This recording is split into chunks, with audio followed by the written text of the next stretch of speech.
There is a hand up right there. I know that this isn't the person's name. Oh, yeah, I know. This is Steve from Long Island, Texas. I'm sure of it. What's going on, brother?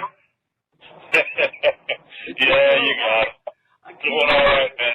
How are you? Man, I'm sitting here like trying to figure out who's Keonia. Let's see. That's what happens when you get a replacement phone number. I had an extra phone, so yeah. I heard she's in jail. so she didn't need the phone number anymore. Thank you, T-Mobile. Yeah, really.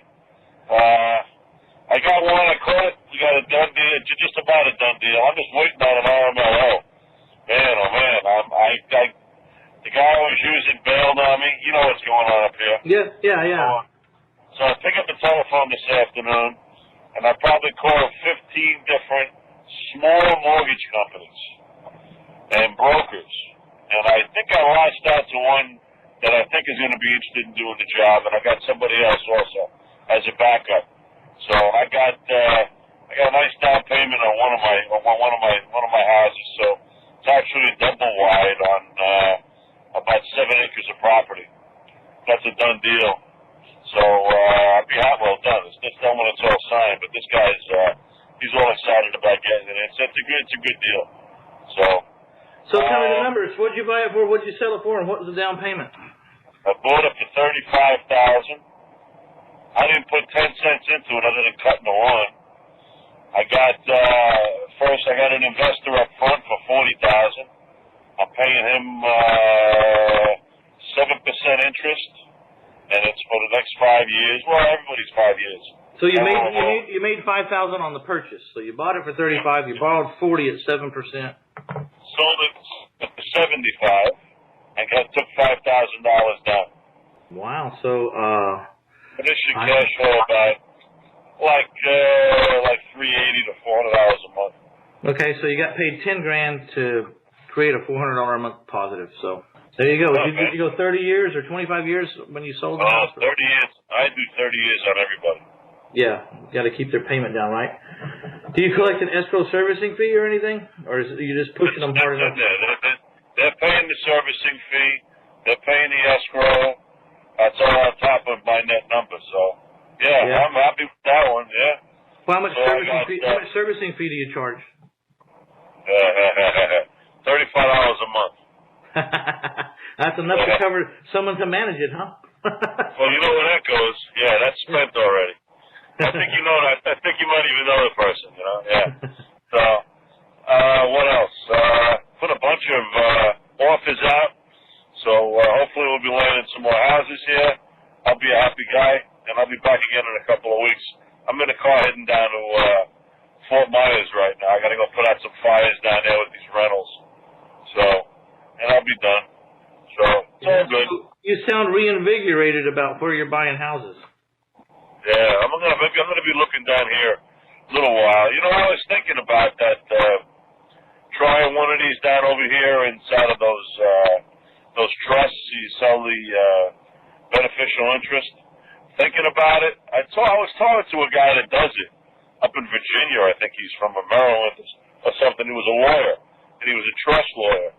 And he says to me, "Don't go anywhere near, because he says to me, if you're going to do this, he says, regardless of whatever it is, don't get involved with RMLOs and all that." He goes, if you're stating that this is a trust and a personal transaction, he says, just don't get involved. Just do what you're supposed to do, and don't.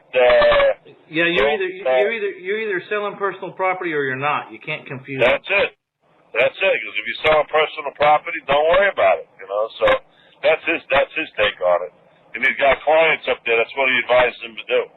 So, guy seemed to know what he was talking about. Who knows? Anyway, that's all that's happening with me here in Satan's microwave. I bet it's hotter where you are. Oh my gosh!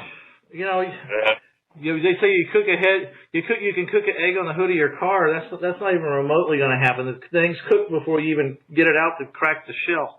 It's already. Yeah, it was 98 degrees here today. All right. Well, Congratulations. So is that the last of your houses? The 5 houses you have there, 6 houses? No, there's still 2 left. We're still jerking around with. I might just turn them into rentals and forget about it. We'll see.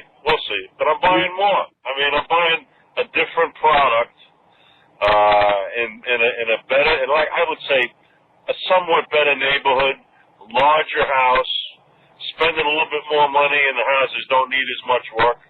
There isn't that big a stretch. So, and this is what people want to buy. So, I mean, I just threw the net in the water when I came down and I bought those 6.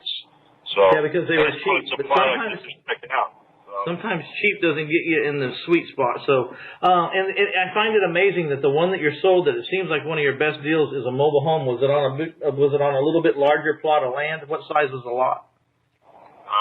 It's 7.5 acres.